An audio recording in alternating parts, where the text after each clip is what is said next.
Welcome to the Ripple Podcast. Oh, we're doing this now. Yeah, I said our intro. The podcast where we talk about strange and unusual things. And the ripples they create. AKA the story after the story. I'm Rosa. And I'm Angela. And this is the Ripple Podcast. Get Ripple, the bright new drink with that ring-a-ding flavor, Ripple. Okay, Do you intro. like how I changed the intro a little bit every time? Or Or does it bother you? It kind of stresses me out because I don't know if you're going to like totally throw me for a curveball. Maybe. It's possible. Get ready. Oh no. What happened now? I remember. So Wait. what? Why does it say we've been recording for an hour? That's a 1 minute. Oh, my sister. okay. I 1 minute. see it now. I see it. The computer's far away from me. It's on your side. Welcome to the Ripple Podcast, the podcast where we start drinking way before we start recording. The podcast where we can make 1 minute feel like an hour. Okay, so you know how you normally ask me, oh, how was your week? Or I ask you, oh, how was your week? And lately we haven't had a whole hell of a lot to say because quarantine. Yeah. But I had something that I wanted to share with you that I learned this week. Oh. I learned something. What Rosa learned. It could be a whole segment. Hashtag what Rosa learned. Tell me. I learned that cow tipping is not a real thing. Oh my God. I, for my entire lifetime, have believed that cow tipping was real. That was great. Thought people actually went out into fields in the middle of the night and tried to tip over cows that were sleeping. And I hated it. I thought it was so mean. Hilarious. Shut up.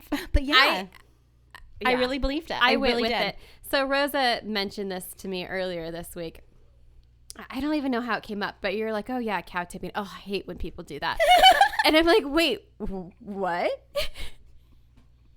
Yes. I thought I'm it like, was so mean. Like, why would you go and like push over a poor little innocent cow? First of all, they're not poor little innocent cows. And their big brown eyes and their long eyelashes. They will walk right over the top of you and they don't give one single fuck about it. Yeah. Maybe they read the book we're reading. Maybe they just don't give a fuck. But yeah, no. That's what I learned this week. Did you actually have to look it up? Because when I told you, you didn't believe me. I didn't believe you, and I looked it up, and then I didn't want to tell you that I looked it up until, yeah. So now you know all those people were fucking with you. Like my whole life. That's so Like great. people I love have it. told me straight face that they've gone cow tipping before. Well, okay. So I had cows. So first of all, you should know that cow tipping is not a thing. But just based on that alone. But yeah, one time we had a barbecue and we had friends over and somebody mentioned, oh yeah, let's go cow tipping. I'm like, okay, yeah, go for it. Have fun. And one of the girls that was there was just convinced. She was like, no, it is real. My dad has done it. Was it me? No, it wasn't. And I'm like, okay, have at it. Go have fun. It's a thing. People, I'm going to like ask people now if they've ever heard of cow tipping before. Oh, everybody's heard of it, but Well, it's like the snipe thing. And I totally know the snipe thing. Like, I know that's Because fake. you watched Up. Well, yeah, that too. It's my favorite movie. It makes me cry. So good. Did you learn anything this week? Did I learn anything this week? You're putting me on the spot now. Hey, Well, last week you asked me my favorite, or if I was going to start a cult. Those 3 questions. that was a fun question, That was though. super fun. No. Hey, Robin, joining my cult. She still listens. I know after that. I know. We'll see. No, I mean, You didn't learn anything. didn't learn anything. That's all right. Maybe next week. Okay. Be a little smarter. All right. Should we just get into it? I guess so. All right. This is, at least for me, a much, much darker story than Same. previous weeks. And I feel like I need to put like a trigger warning on my story. Okay. Because it deals with some stuff that may be sensitive for people. So. All right. Yeah, mine too. It's dark. Mine has kid stuff in it. Oh, geez. Mine has rape. So, yeah. But our topic this week is revenge stories. And I brought you a drink because you know how we try when we can to do drinks that somehow matching cocktails. The theme. And I brought you Dogfish Head IPA, and this is actually called Flesh and Blood IPA. Yum. And it's like blood, because it has blood oranges blood in orange, it. and lemons. Yum. So there's that.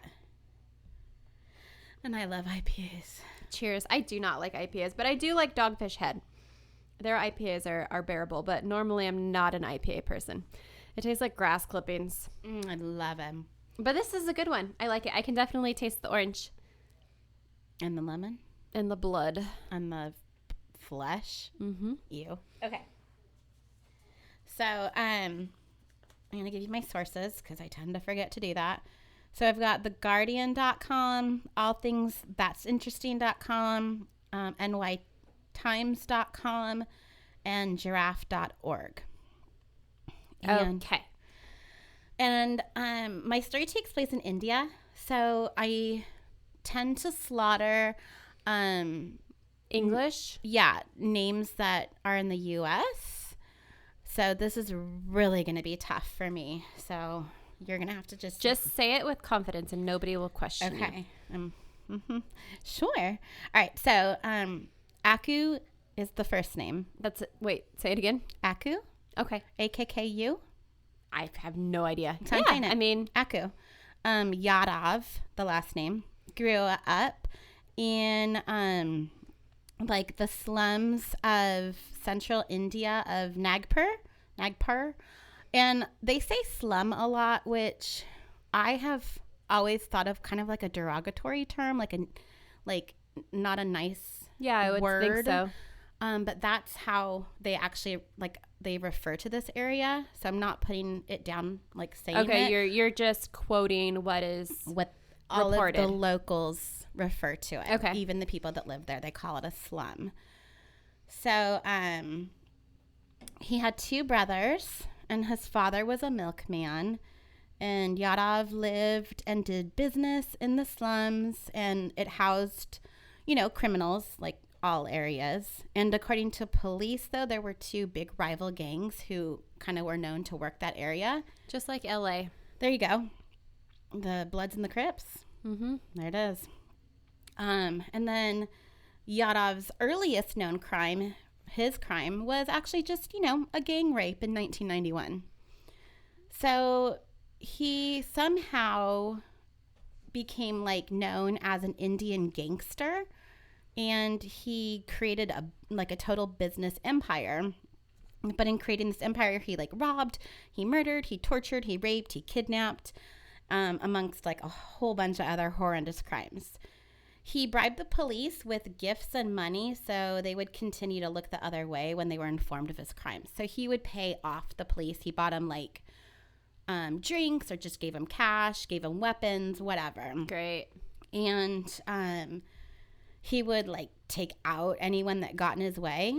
And he was most known for violently raping women and girls to, quote, send a message to what the thing to husbands. be known for. Mm-hmm. Awesome.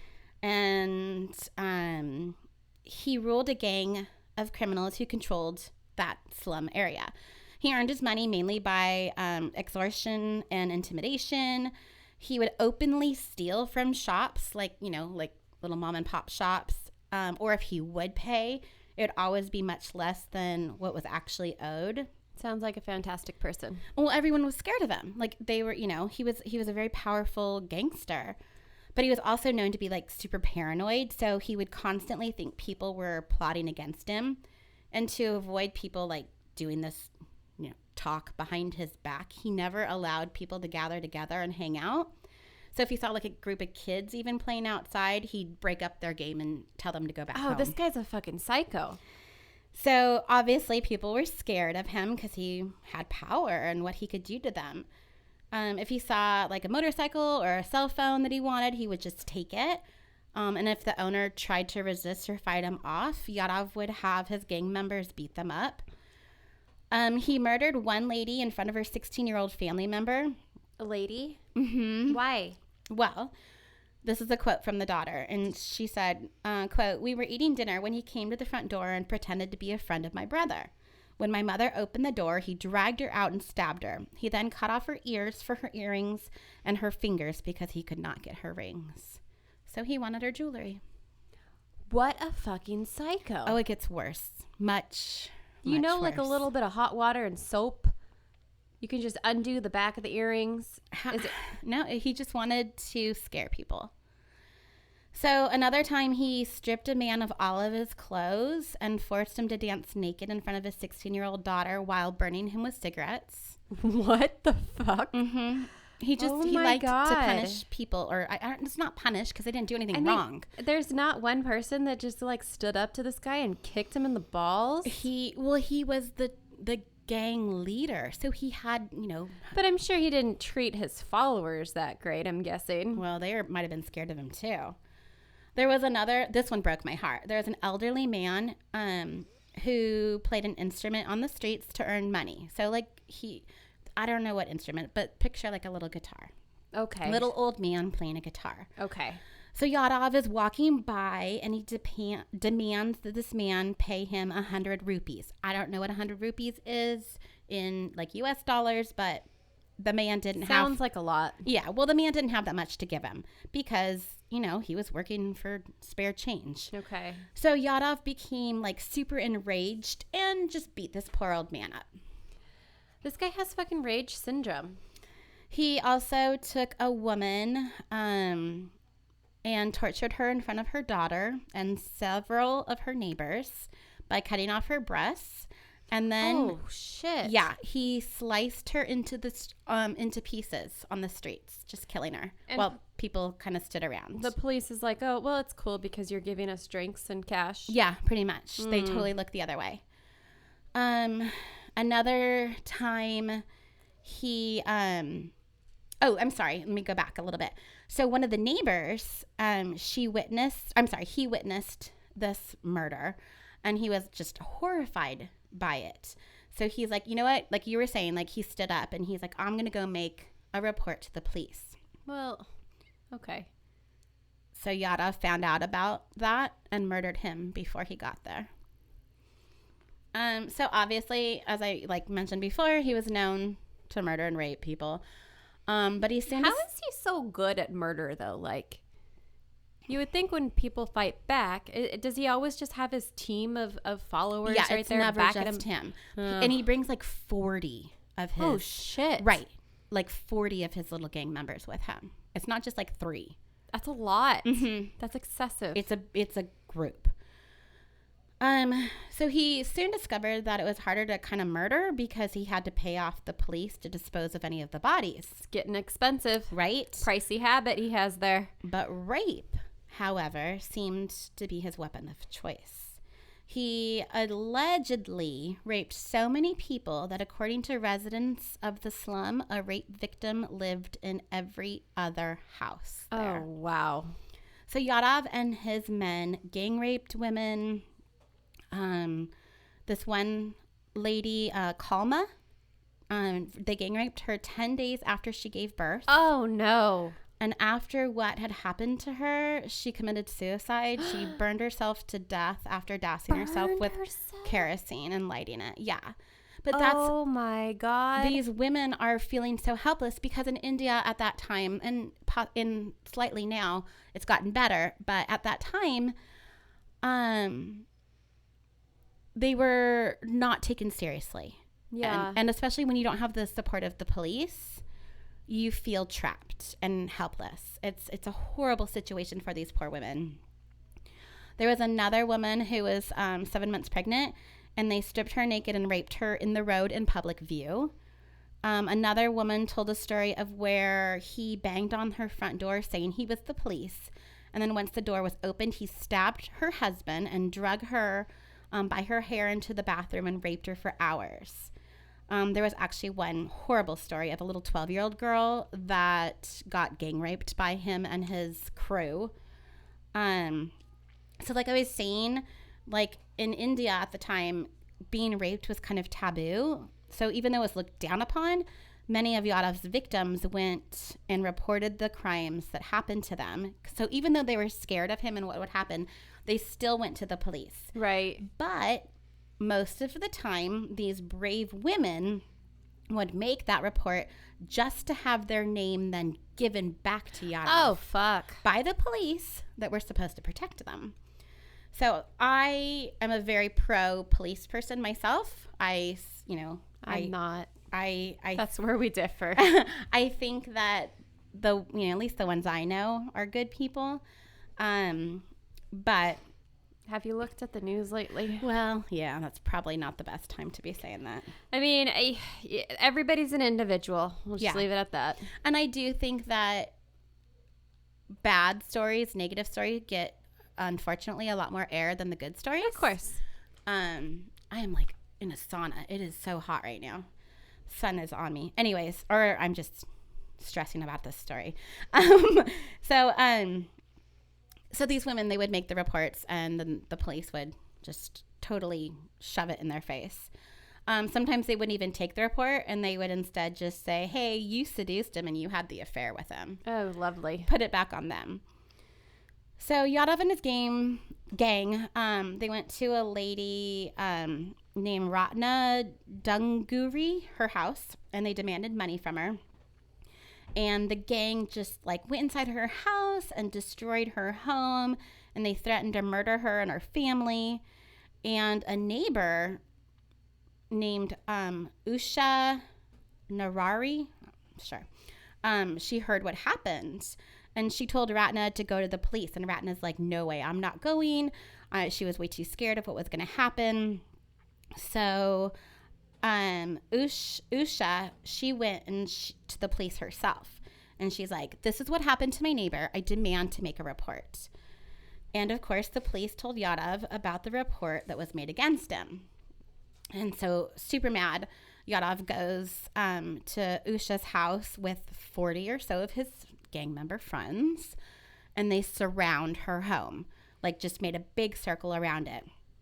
And he's yelling at Usha, and he's threatening to like throw acid on her and rape her. And he yells like, I'll throw acid in your face and you won't be in a position to file any more complaints. If we ever meet you, you don't know what we'll do to you. Gang rape is nothing. You can't imagine what we're going to do to you. So the reason that he was kind of singling her out, she says, was because she was outspoken, and her brother-in-law was a lawyer and had also verbally stood up to Yadav. And Usha and her family, she was actually had gone to school to get a degree in hotel management at the time. Okay. And she was in the process of moving and getting more training and taking a position, which in that area was almost unheard of for someone to get an education.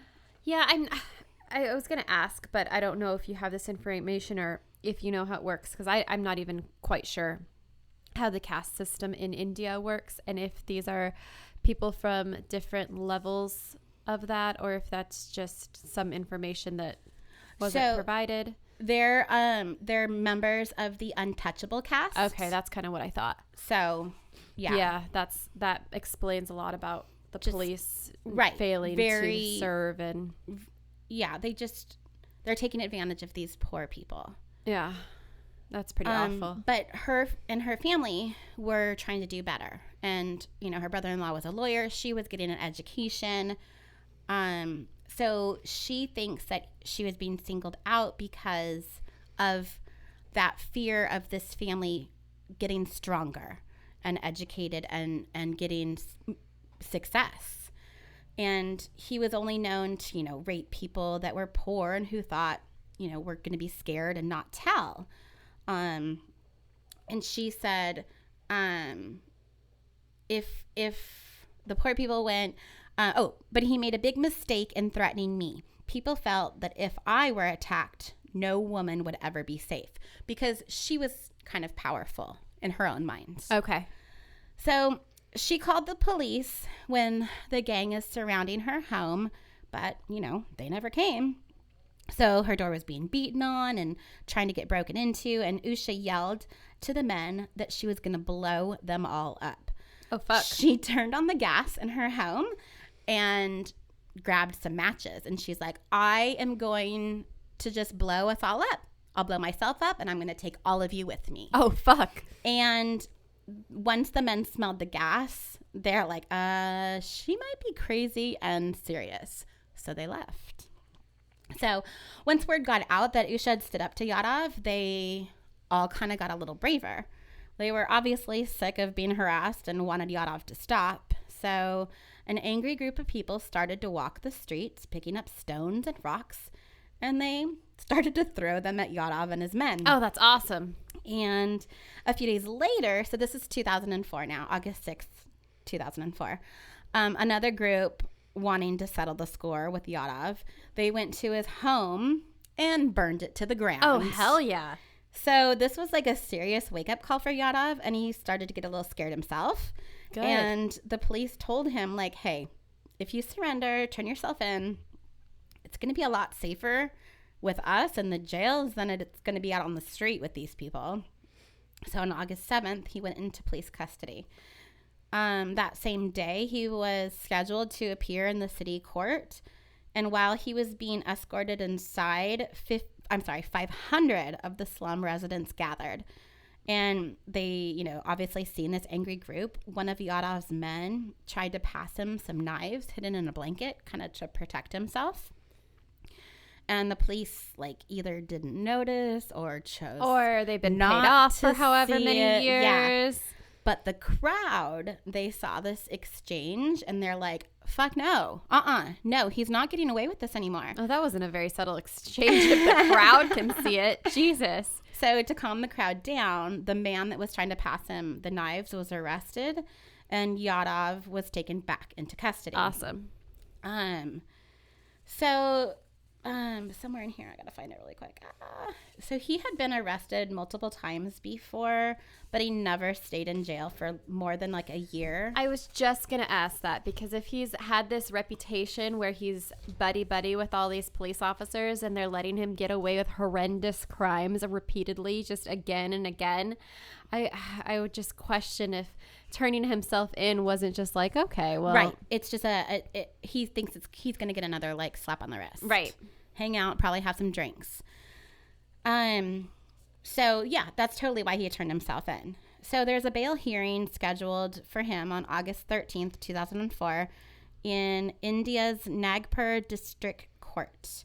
It's, you're thinking of the slums, obviously, kind of rundown homes, dirt streets. The people are, very poor, hungry. Okay. They struggle. And this court is this beautiful, white marble building. Just the extremes of the haves and the have-nots is pretty obvious. So it's this beautiful white marble building. So obviously the community, they know that once again, Yadav is just going to get set free. So hundreds of women marched from the slums to the courthouse. And they carried with them vegetable knives, stones, sticks, and chili powder. Awesome. And as Yadav walked in, he noticed a woman that he had previously raped. Which was every other one from the sounds of it. Pretty much. And he started heckling her. What a dumbass. And he called her a prostitute and he threatened to rape her again. And the woman got close enough to him and she took off her shoe and started smacking him with it. Nice. And she told Yadav either she would kill him or he would have to kill her. And this was a quote from her. At the time, she just yells at him, quote, "We can't both live on this earth together. It's you or me." Hell and yeah. That's when the rest of the crowd started moving in. The group of women flew into action, stabbing Yadav at least 70 times. Oh my God. They threw chili powder at him and the police protecting him, who fled the scene for fear of their own lives. Oh, great. One of Yadav's victims even cut off his penis. Perfect. I love it. 15 minutes later, Yadav was dead. So, here it is. Before his death, Yadav had been arrested 14 times.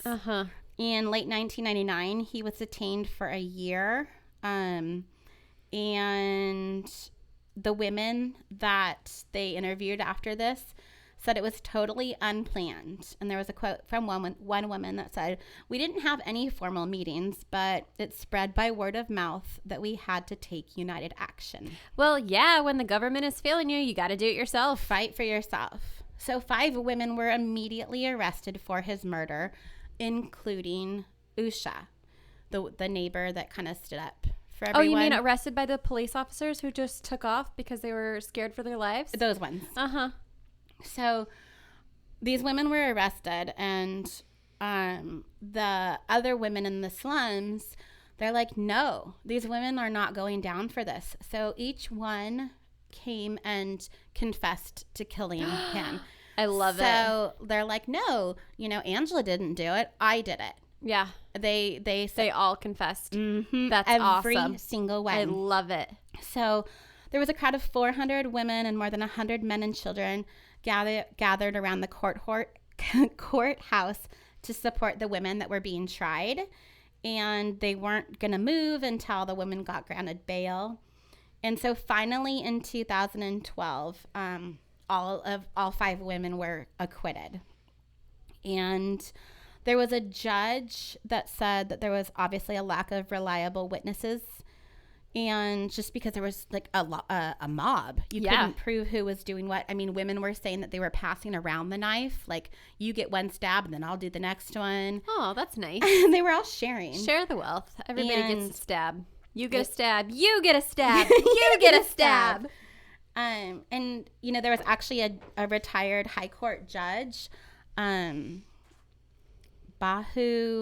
Vahane. He publicly defended the women who lynched Yadav, and he said, quote, "In the circumstances they underwent, they were left with no alternative but to finish him. The women repeatedly pleaded finish him with the police for their security, but the police failed to protect them." And he also said, if they took the law into their hands, it was because the law and the law enforcing agencies had not given them succor. Sure. I don't know what you're trying to say. A fancy word. Given them support. We'll say support. I like that one better. So, here's my ripple. So, unfortunately, you actually have it, because my revenge is my ripple. So. Oh yeah. No, I mean, I have a ripple from the revenge. So Usha, unfortunately, her life was forever altered after this. She's still under police surveillance, and she's unable to leave Nagpur. Maybe now they'll see if she gets attacked and raped again. Well, there it is. She'll never be able to pursue the career that she had planned in hotel management, but she has, however, found a new calling. She's now a community organizer. Hell yeah, she is. She has a pretty great resume for that. She founded and directs the Kastubra Nagar Community Project, and then with support from the M. Night Shyamalan Foundation. Oh, wow. Mm-hmm. This project is giving both entrepreneurial and skill-specific job training to 250 women from the neighborhood. They're learning computer work, clothing design and manufacture, catering, baking, and food processing, and providing first to protect themselves and their children, and then training for good jobs. Usha, she's a champion for people who have had no one before she stepped forward, taking a giant step for her fellow, quote, untouchables. That's amazing. So that is actually on the giraffe.org website that I mentioned at the very beginning. Yes. And their kind of quote or motto is stick your neck out. Oh. So that's why it's the giraffe. I love it. Isn't that kind of cool? That's super cool. So there's a lot of amazing people on that website if you want to just kind of go check it out. And they actually, you know, have a donate button where you can help them as well. But man, that's amazing. That it really is, like, that should be one of those legendary stories that gets told generation after generation about how one person stood up when so many people in the community were living in fear and put herself on the line for the betterment of the entire community. Mm-hmm. Well, yeah, talk about the ripple effect. Oh, yeah, absolutely. I mean, she caused the most amazing ripple in her community. I mean, just think of all the people who are just too afraid to say something that they really, truly believe in. And when you... Oh, sorry. There's somebody out the window and it really scared me. Oh, yeah. You know what I mean. Well, no, it's just, I mean, for how much longer would he have gone tormenting that community? Raping 10-year-old girls? Gang raping 10-year-old girls? That's not... That should never happen, yet never be, like, allowed. I mean... Well, speaking of raping 10-year-old girls... Oh, no. Ready for your story. Wait, can I have a big drink? Yeah, you do that. I'm going to turn the light on. Do you want to hit pause really quick? Okay. Or you can take a little break?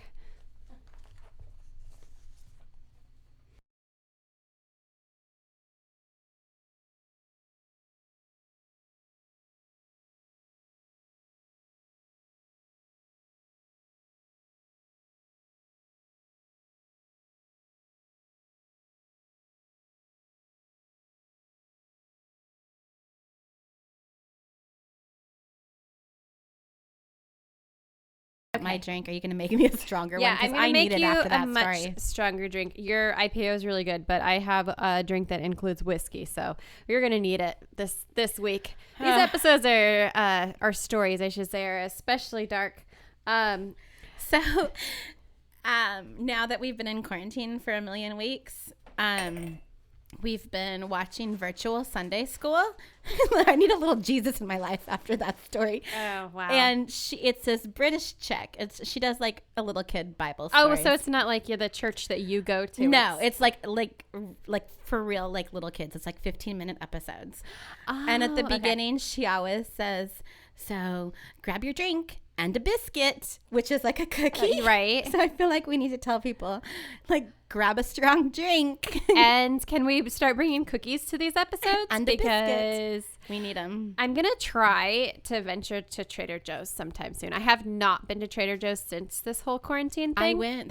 That's the only grocery store I've been to since quarantine. Did you wait in line? Not at all. Oh, really? Okay. But when I left, there was a giant line. I think I just happened to go at the right moment. See, the reason that because I don't mind waiting in line. I mean, I have to wait in line when I go to Vaughn's sometimes. But when I go to Trader Joe's, I want to be able to walk up and down every single aisle and look at every shelf and just like, it's my happy place. Okay, so I did that. Well, okay, I would feel super guilty if Not I knew at all. people were in line. Well, waiting to get in. I didn't know there was a line when I was doing that. But from what I've heard and what I experienced today, because I went to Sprouts today, that a lot of grocery stores have like arrows on the ground. Yeah. And you have to follow the arrows. Yeah, Vaughn's has that. So Trader Joe's doesn't. Oh, that's interesting. So if you're like me and don't have a list and don't have a plan and just kind of like to look at the aisles and see what jumps out at you. That's what Trader Joe's is for. Right. I was fine at Trader Joe's walking around and going, oh, shoot. The chocolate covered pretzels are over here. Let me go back around and go get them. No issues, right? Everyone was smiling and happy. Well, you think they're smiling because they all have masks on, but they look like they're smiling. Went to Sprouts today. Whole different experience. Because you have to go in the direction of the arrows? There's an entrance and an exit. Yep. That's two how different Vaughn's doors. is. And I didn't notice the arrows on the ground. Oh, Jesus, Rosa. Until Eden goes, Mommy, look at all the arrows on the ground. And there's Mommy going the total opposite direction, wondering why I was getting the stink eye from this old lady. Like, I didn't get it. I don't look at the ground when I'm at a grocery store. I look at the stuff on the aisles. I was totally clueless. So as soon as I realized that I had made that huge faux pas, I'm like, okay, we're done. I'm out of here. I didn't want to shop anymore because I was embarrassed and it wasn't fun anymore. Yeah, I've been to the grocery stores. So I want to say maybe like 3 times since this whole quarantine started. So that's averaging about once a month. So, well, I was making Nick go. So. Yeah, that would be a good idea. Have Adam go. But since I haven't been to the store and I didn't come up with a super creative cocktail. Like Flesh and Blood IPA? No. I'm not nearly that specific. So I just Googled Sweet Revenge cocktail. Okay.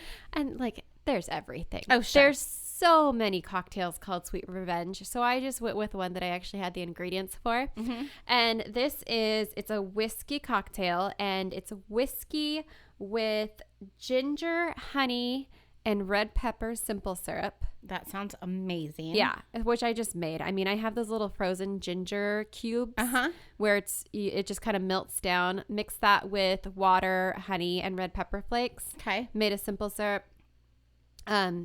Cooled it off, and then you top it with a little bit of sparkling water. Oh. So let me grab that. I need a warning though, because the last drink that you gave me with chili flakes or pepper in it, I started like chugging.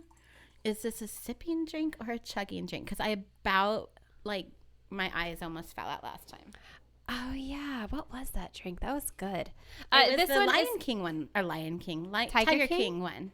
I don't even remember what I made. I don't know. Well, this one's not nearly that spicy. There's only a couple. It's like just enough to give you a little heat, but it's more sweet than spicy. I like your fancy ice cubes. Thanks. So give it a taste. Tell me what you think. As you can see, I did not measure any of this stuff. I just kind of threw it together. Oh, I never measure. That's good. I get the ginger and the spice and the whiskey. So it's a little sweet. It's a little spicy. I like it. That's your revenge. Sweet revenge. Sweet revenge cocktail. Okay. Should we move on to the horrific stories? I guess so. We're just having such a great time talking about Trader Joe's. Yeah. I think every time it gets dark, just like throw a Trader Joe's item at me. Okay. And we can make it through this next one. Okay. Okay. Mm-hmm. All right. So my story takes place in Crothersville, Indiana. Orange chicken. What? Orange chicken. Orange chicken. It's already getting dark. Okay, sorry. Go on. Okay. Go on. Should I tell you my sources? Okay. Definitely. So this is from ID, Blood, Lies, and Alibis. Menthol Murders. And then I also have... Menthol? Like cigarettes? Uh-huh. Huh. That's the name of the episode. I also have local news stories. It's called The Wave. Is their local... You're doing The Wave. Is their local channel. So a lot of it came from the Crothersville, Indiana news. Okay. Okay? Got it. Okay. So let me tell you a little bit about Indiana, which by the way, every time I do these news stories, I have to look them up on Google Earth and like just get a picture of what it's like. And I walked down the streets. Oh my gosh, do you do that's this? such a great idea. But no, I'm going to do that from now on. Yeah. That's so cool. So I pulled it up. It's this tiny little town that's just surrounded by farm fields. And I did like the street view and I walked like the whole little town of where everything happened. Oh, so I love that idea. It was interesting. And the other thing I do is look up people on Facebook. Oh, I do that are mentioned. Mm-hmm. So I will tell you a little bit about some of the people, what they're up to today on Facebook. Cool. Okay. So, like I said, super small town. It only has 1,500 people and mostly farmers and factory workers. And it's a very small community where everybody kind of knows everybody. This takes place in 2005. And the town has a really low crime rate. They have occasional theft and drug crimes. But they hadn't had a murder for like 30, 40 years. Okay, that's a pretty good track record. Like, that's such a long time. So in January of 2005, John Neese and his wife, Angie Coleman, have 2 daughters, Jessica and Caitlin. Caitlin's 10 years old, and she's known around town for being a friendly little girl. She loves animals. She has a great big smile, and she's just everybody knows her because they all just like walk around, walk to the store sort of thing. I'm sorry, and I ask you this every time. What year is this? 2005. Okay. So on January 25th, Caitlin, who goes by Katie, gets a ride to school with her dad, and school day is totally normal, just like any other. And then when school's out, she returns home, and her mom asks her to run down to the local dollar store to pick up some toilet paper. Okay. Just for reference, the dollar store is 250 yards away. Okay. It's like right there in the middle of town. Like, yeah, walking to it would be. And she's 10. Yeah. So the store. Oh, are you adjusting things? Nope. I'm just making sure it doesn't go into sleep mode. Yeah, like I said, the store is 250 yards away from their home, and the store owner even knows them. Like, it's that small of a community. So some time passes, and Katie's mom noticed that Katie is taking longer than expected to return home. I hate where this is going. Chocolate-covered pretzels. With sea salt. Yes. After an hour, she begins to worry, and she calls Katie's father and then the police. Initial reports state that Katie was seen walking away from the dollar store around 4 p.m. and she was heading home. Police immediately begin to search for Katie, and before long, the entire town has word, and they are just canvassing the neighborhood. The police contact the local sheriff's department, the state police, later the FBI takes part of the investigation, and an Amber Alert is put out, and they also open up a tip line. So I'll say, like, police were on top of it. They didn't waste any time. They didn't say, 24 hours. Right. Yeah. They just immediately went into action looking for her. Katie's parents organized a local search to find Katie, and they insisted that there's no way that she just ran away from home. So Special Agent Tony Siddell gathers information from the tips lines, and he starts to recreate the path that Katie took the day that she went missing. Okay, well, 250 yards, that's not a huge path. Right. So he's getting these tips that are coming in that are saying, oh, okay, I saw her here at this time. So he's trying to make it like as specific as possible. Okay, like total checkpoints. Right. And he finds out that Katie actually stopped at an apartment building on her way to the Dollar General to visit a friend from school. And on the Google Earth, you can see the apartment building. It's like basically right behind the dollar store. So it makes sense. Like, there's neighborhood, there's this train track that you cross, there's the apartment building, and then there's the Dollar Tree or Dollar General, whatever it is. Yeah. Okay. So super close. On January 28th, a witness comes forward who claims to have seen Katie near the apartment building, but she wasn't walking. Instead, she was riding in a white pickup truck that was driven by a man who she described as a skinny white male wearing glasses and smoking a cigarette. And how long did it take for this woman to come forward? 3 days. Okay. Yeah. Weird, but I don't know. Okay. Police track down every white pickup truck in the area, and they also release a sketch of the man to the media. So again, like on top of it, every white truck that we know of, we're going to go check it out, investigate. They also get a list of registered sex offenders in the area and determine which one of those sex offenders also drives a white truck. Oh, good. Yeah, right? Have you ever done the Megan's Law search? Yep. And the amount of red dots that pop up around your Everywhere. area? I know. Yeah. It's crazy. That's why I live in a little tiny house in a mountain, on a mountain, with away no from neighbors. Everybody else. Yep. Yeah. Mm-hmm. So meanwhile, the police begin to search the more rural outskirts of the town, including an area called Cypress Lake. And then on January 30th, 2005, State Trooper Martin Meade spotted a light blue down coat matching the description of the one that Katie was wearing on the day she went missing.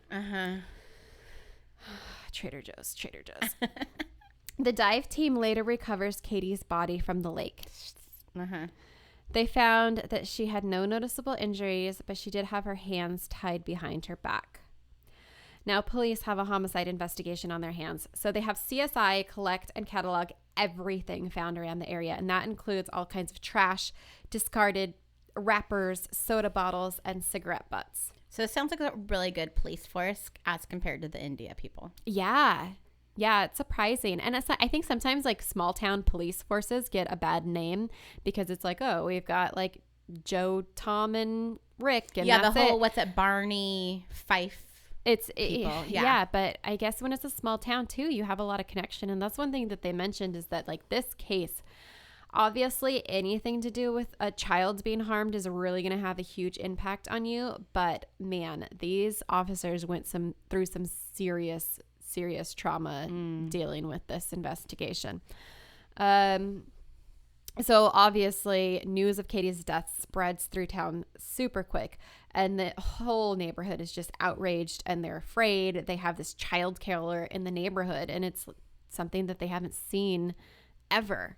The cause of death was ultimately ruled as drowning, and her body was evaluated for evidence, and they were able to collect DNA evidence off of her and also some red fibers that were on her body. Okay.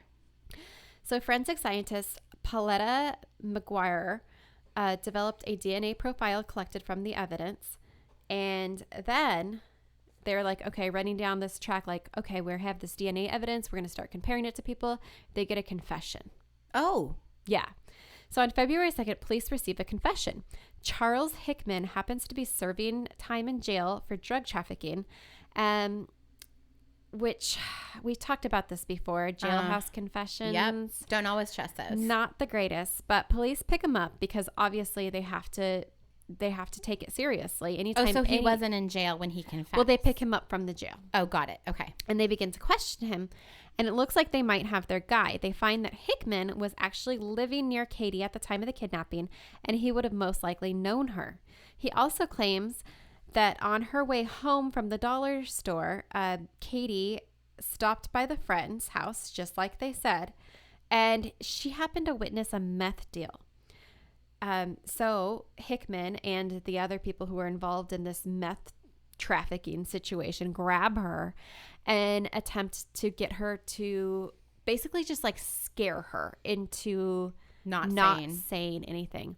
So he says, would a 10-year-old even know what was happening? I wouldn't think so. I wouldn't. I probably wouldn't know now. I don't know what meth looks like. Breaking Bad? Is it blue?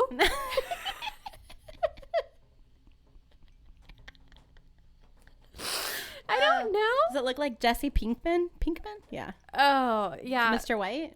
So, he said that he and his friends tied her up and they drove her to Cypress Lake to intimidate her. Back to the dark stuff. So she wouldn't say anything to the police. And then he said she either fell or maybe he accidentally bumped her into the lake where she drowned. Right. Mm-hmm. So police go to the apartment where Hickman said that they grabbed her, and they confirmed that, yeah, there was a meth operation going on there. And they also confirmed that Hickman's friend, who he said was involved, drove a white F-150. Oh, okay. Yeah. So he sounds like he's making a true confession. They take DNA samples from all the people involved. No match. None of them matched. Yep. Waste of time. Why? Why do they do that? To get privileges, I guess. It's ridiculous. To get out of jail, to go for a drive. Maybe to get a meal, to maybe just because they have so much hatred for the police force, they just want to make their jobs harder. I don't know. There should be some punishment. I mean, maybe there is for a wrongful admission. Yeah, there totally is. I don't know. I can't think of the terminology, but interfering with an investigation is definitely a crime. We need to do an episode on false confessions because it's bizarre. Is it? Do we have that in our basket? I don't know. We should check. Yeah, it baffles me that like anybody would want to be known as a child rapist and murderer. Yeah, I don't get it. It's very weird. Because you're gonna get your ass handed to you in jail. Yeah. Okay, so Hickman, he's just an asshole who had a false confession. Pauletta, again, the DNA profiler, she starts going through and processing like all of that garbage that they collected and trying to find any sort of evidence that could potentially lead to anything at this point. Like they're just, oh, go ahead. Did they say what the garbage was? Well, one of the things that they found was a cigarette butt.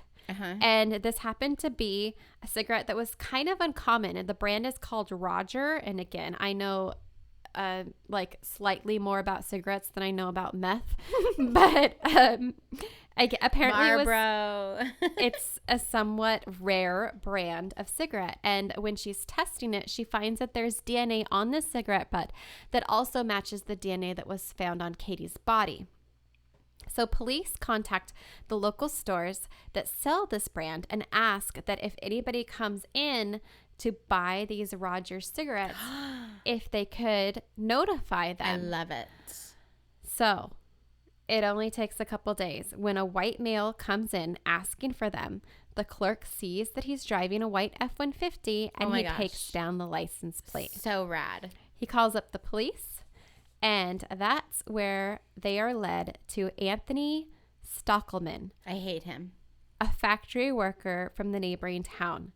Very quickly, police realized they know this name because this is actually one of the white pickup truck owners who they interviewed previously. At the time, he had an alibi. He said he was at home with his wife and 2 children. Oh, sick bastard. Mm-hmm. When they questioned him the second time, Stockelman claims that he hadn't been to Cypress Lake in like 8 to 10 years. Oh, okay. That's a long time. This is before they told him about the cigarette butt. Mm-hmm. When asked why, several people happened to see him in town, not at home with his wife and 2 children. He suddenly remembers that actually that night he was helping his mother move. So that's why, sure. He was helping her move her furniture through town. But then on April 7th, 2005, they find that there's actually a red fiber, which I mentioned at the very beginning, that was pulled off her body, that matches that mother's home that he was actually helping move. Oh, so he really was helping his mom. Yeah. Isn't that sickening? So that means that he took Katie to that house in this back bedroom. Oh, no. Before he killed her. Yeah. Where was mom? I don't know. They don't say. Hopefully she's far, far away from all of this now. So at this point, they have enough to pretty much confirm that this is their guy. So on April 7th, 2005, they call him up because he hadn't been arrested until they had all this DNA evidence and all of the crime scene information. He's at a karate studio with his son. Ugh. That's when the DNA test came back positive. They went and arrested him. The trial day, on the day of the trial, I should say, the courtroom was full of Katie's friends and family. Stockelman comes in and he actually pleads guilty. Okay. And he does this. He takes this deal because it takes the death penalty off the table. Oh. So instead, he's sentenced to life in prison without the possibility of parole. And after the victim's impact statement was read, so Katie's father actually stood up and made a statement. He just looked completely uninterested and bored, like he just didn't want to be there. His wife stands up and screams, "Tony, why'd you do it?" He had no remorse. He had no remorse. They had no indication that he would be a type of person that would do any of this. He didn't really have a criminal history. He had like one offense ever in his life, and it was when he was like in his 20s. He was caught serving alcohol to a minor. Okay, well, like nothing. Yeah, I mean, I shouldn't say this, but like everybody was. Well, I was a minor getting served alcohol. I can name 20 people that gave me alcohol before. Of course. Yeah. Everybody who ever went to college probably has been in that situation. Right. So that's not a big red flag to me. Mm-hmm. That's the craziest thing, is that there's no red flags. Okay. And so Stockelman was sent to Wabash Valley Correctional Facility. Okay. A year later, Jared Harris, 22, was also sent to Wabash Valley Correctional Facility. Do we know him? Well, he was sent there for burglary. Mm-hmm. He just happens to be Katie's cousin. Yes. And after being on the same wing as our asshole Stockelman, Harris manages to slip into an open cell that Stockelman shared with another prisoner. When Stockelman returned, Harris closed and locked the cell door. Shut up. So Harris then approaches and pins down Stockelman. Fuck yeah. He puts one hand around his throat, and in the other hand, he has an object. Okay, tell me what it is. Okay, we're going to play a game because this is dark. It's not snakes. It's not snakes. Did we even release those episodes? Oh, I don't know. I think those are like early. That's an inside joke that we might not have even shared with the Ripple listeners. Those are Patreon special I guess episodes. So. Okay, so I'm going to give you 3 options. Option 1, a jailhouse tattoo gun. Okay. Option 2, a makeshift shiv made out of melted plastic sporks. Okay. Option 3, a broomstick and a jar of petroleum jelly. Oh. I want it to be the tattoo gun. Uh-huh. However, I did watch Orange is the New Black, and I know that's like super accurate as to how jailhouses are. Uh-huh. Of course it is. It's It's based on a true story. Right. I did read that book. Did you? I did. Good? No. Oh, bummer. After watching the show, it's Yeah, you can't. The first season was so good, and then it just kind of... I stopped. Anyways, I'm going to go with B, the plastic melted sporks. The spork shiv? Uh-huh. Well, it's your lucky day. Because I got it right? Because it was the tattoo gun. Yes, I'm so happy. So, Jared Harris, he has his hand around his throat, and he's holding up the tattoo gun, and he says, I'm either going to stick you and leave you here to bleed, or I'm going to tattoo you. Did he tattoo him? And directly across his forehead. Entire forehead. Yes, I'm so happy. He tattooed Katie's revenge. Oh. Yep. Harris said he used... Wait, can I ask a horrible question? Yeah, go for it. Did he spell it right? He did. Oh, good. Okay. And it's actually pretty well done. And when I initially found this story, the first report that I read about it, I guess shortly after he did this tattoo, they asked him oh, do you have any remorse? How do you feel about this? Do you think that you did something wrong? And he said, I think I did a pretty good job for my first tattoo. Oh, but I kind of want to be his friend. I can't find that news story again, so I can't quote it properly. I don't know exactly. Find it. Yeah, we'll find it. Is there a picture? Yes, and we'll I'm definitely so post happy. it on the Instagram. That'll be one of our episode photos. Okay, yeah, so he tattoos Katie's revenge across the forehead. Harris said that he used the makeshift tattoo gun. He made it out of a cassette deck monitor and a guitar string needle, neither of which he will admit to where he got in jail. Because he doesn't want to rat anyone else out. Yeah, probably.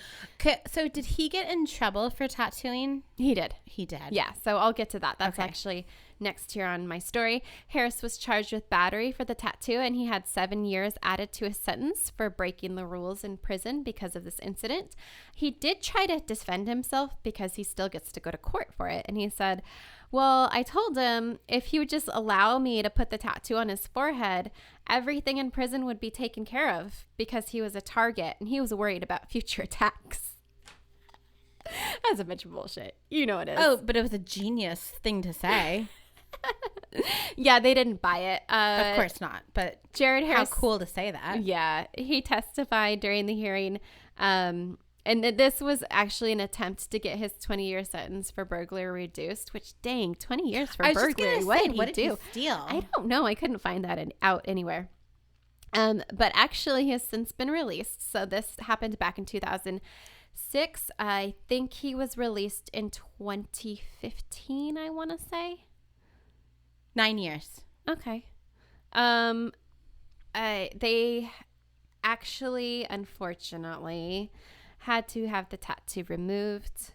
It was done by a medical practitioner who agreed to remove it free of charge. Why? No. I know. No, you remove gang tattoos of people that have Rehabilitated right. themselves. No, you don't remove tattoos from people that absolutely 100% deserve a tattoo. I know. I didn't want to mention that part, but it's part of the story. Absolutely. No, I get it. I just hope it hurt like bitch, and I hope you still can see it. I hope it's still there. That now, instead of having the tattoo, he just has a scar across his head that says that. Well, you got a tattoo removed and you can still see it. You still can, yeah. So hopefully it's like that. Yep. That's a whole nother story for another episode. Okay, so the tattoo actually gained national attention after a couple of the COs at the prison released the photo to a crime blogger. And subsequently, they were fired, unfortunately. Why? Because they're saying that, like, the COs were looking the other way, and which, like, okay, nothing really wrong with that, in my opinion. But it is. It's putting evidence for a case out into the public that isn't public information. But you know what? I appreciate them for doing it. Okay. That blogger, even though don't necessarily 100% agree, but I was just going to end this with this nice little quote that the blogger gave us. Okay. Those that loved her took their grief and used it to create something beautiful, something that inspired love that they had for her. I think it's important to share that. Wait, let me start over because I feel like I just like stumbled all over that. Okay. I'm ready. Okay. Those that loved her took their grief and used it to create something beautiful, something inspired by the love they have for her. I think it's important to share that, to remind everybody that evil doesn't always breed more evil, and that sometimes out of the most horrific pain comes the most endearing tributes. And she's talking about scholarships and playgrounds and other things that were created in Katie's name because she was such a huge impact on the community. But you know what? I think we can have both. We can have beautiful, wonderful scholarships and playgrounds, but we can also have revenge forehead tattoos. 100%. So, yeah.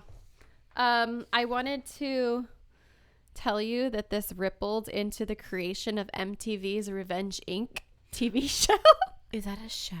Yes. Oh my gosh, you don't know about that? No, I thought I knew about every tattoo show. Oh my God. It is such a train wreck and I love it. Do you have an Along the Way? I do in a way. It's a very strange Along the Way. Oh, well, that's what Along the Ways are all about. Okay.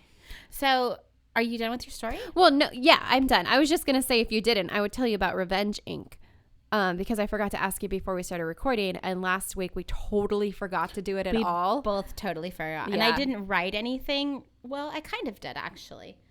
So can you, while I look this up, give a quick little description of what an Along the Way is?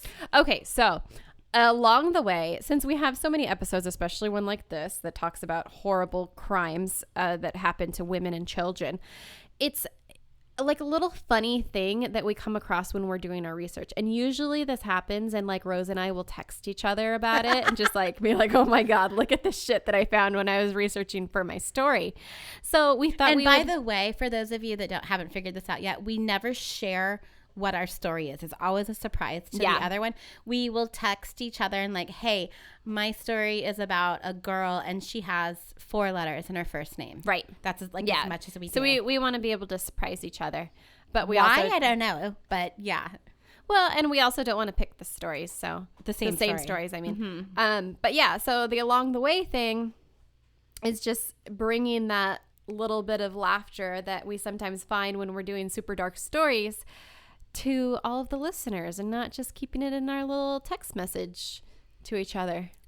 Okay, so here's my little Along the Way. So Tuesdays and Thursday nights, I go to my grandma's house and hang out with her for the evening. She's 95 and, you know, she just kind of needs a body in the house. She's very capable of doing a lot of things on her own. But just in case, you know, she needs someone there in case she needs some help. Okay. So last night I was over there and I was kind of doing a little research on my phone for our episode recording today. And Grandma had on America's Got Talent.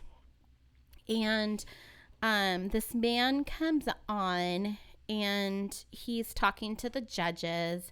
And they say, okay, so, you know, who are you? What do you do? Blah, blah, blah, blah, blah. And he says, my name is Archie. and I don't have his last name, unfortunately. He's like, but I was incarcerated for 37 years, and the reason I'm free today is because of the Innocence Project. So and we have talked about the Innocence Project on The Ripple before, where he was wrongly accused of, there's not an episode that goes by that your phone alarm does not go off. I seriously just turned it on to look up his name and stuff. It was off. The power was off this whole time. But yeah, he was incarcerated for 37 years. And it wasn't him. And the reason that he was released was because of the Innocence Project. They got DNA and they proved it wasn't him that had raped this woman. So even though it's not while I was searching, I came across this story. It was kind of like while I was searching, I overheard this story that Grandma was listening to. Oh. So that was my interesting along the way. All right. How about yours? Are we both doing one? Oh, I don't know. I mean, I can. Do you have one? Well, tell me about your MTV. Okay. What is it? Revenge tattoos? Oh, Revenge Inc. If you ever want to just like kill your brain for like 30 minutes, go online. There's tons of these videos from old episodes of, I think it's MTV. Yeah, it was definitely MTV. Right? Yeah. Pulling up the summary for it. Oh, no, that's not it. So, okay. I'm just going to have to, maybe I'm calling it the wrong name. Revenge Inc. MTV. So basically what happens is these people agree to get tattoos, not knowing what the tattoo is. Mm-hmm. And it's always a pair of people. They can be a couple, they can be friends, they can be cousins, whatever. They go in and they pick tattoos for each other. Why you would agree to this, I don't know. Oh, I was all on board. Well, but it's called Revenge Inc. Oh. So they pull up these like old beefs that they have with each other. Like, that's, yeah. You have to like the person. But I don't understand how it's a thing, because why are you going on this show with somebody you don't like and you're letting them tattoo you? So sometimes it'll be like a couple and say like early on in the relationship, the guy cheated and the chick is still like holding on to it years and years and years later. Oh no. And she has some weird ass tattoo property of whoever tattooed on him to pay back, like a payback from like a long time ago. Or they'll be like these best friends, but I remember this one time in high school you did this to me, and even though like we're friends now, I still hold on to that, and now you have that tattoo. That, let me find an example of some of the tattoos that these people got. I've never heard of this show. Oh my gosh. And you can watch so many of these episodes online. Like on YouTube or something? Yeah. Snooki's the host. Oh, Jesus. It's hilarious. So the first one that came up has a tampon. I don't know why. I don't know what the story is behind that, but somebody got a tampon tattooed on them. This one has like a hairy ball sack. Oh, no. Yeah. Yeah, why would you go on this show? I don't know. I don't get it. You know you're going to get a stupid, horrible tattoo. And I don't think it's staged. Like, they show them getting these tattoos. I don't know. Maybe you just get paid a lot. What is that? A dinosaur man? No, it's not a dinosaur man. Look closer. I can't. It's a chick in a tattoo with, like, having explosive diarrhea. Is that what that is? Did I say tattoo? In a bikini. That's a really bad tattoo. Well, they have to do them in the course of an episode. This one looks like a syringe. This says roid rage. Wow. This one is like a horrible like dog body, but like a witch face, and then it's got balls, and under like where the butthole would be, it says cheater. This is weird. It's so weird. Wow. It's called How Far is Tattoo Far is what the show is called. Oh, it is? Why did I think it was called Revenge Inc.? I don't know. On this episode of How Far is Tattoo Far, exes Dolce and Juan let each other know how they really feel, and they aren't exactly on the same page. That was a much better description than the one I gave. Well, it actually says, and they, is actually written in the description. Okay. Well, where's our basket? It's right here. Okay. You pick for next week. Okay. Ugh. There's you still have your EMF tester in here. We'll have to use that one of these days. We'll do our little ghost hunting. That'll be fun. If we pick like a spooky theme. Okay. Oh, and by the way, if you have like a theme or a topic or want to just tell us that we suck or that we're fantastically awesome, you can always hit us up on Instagram at RipplePod, right? Uh-huh. It's not the RipplePod? No, it's RipplePod. RipplePod. And we're also on Facebook at the RipplePod with Rosa and Angela. So we would love to hear from you. Okay, what do you find for us? Strange and unusual fears or pleasures. Oh, I kind of like it. All of these topics are so random and there really isn't any sort of... No, we don't have like a theme that we follow. We go for what we think is weird. Yes. What's strange and unusual, if you will. Okay, I got one that came to mind. Okay. But I don't know if I'm going to do it. Well, we shall see. Okay, well, have a great week, everybody. And sorry we're a day late and a dollar short or whatever that saying is. But Monday kind of threw us off with it being a holiday. Yep. So have a great week. And don't forget to be a fountain. And not a drain. Bye. Bye.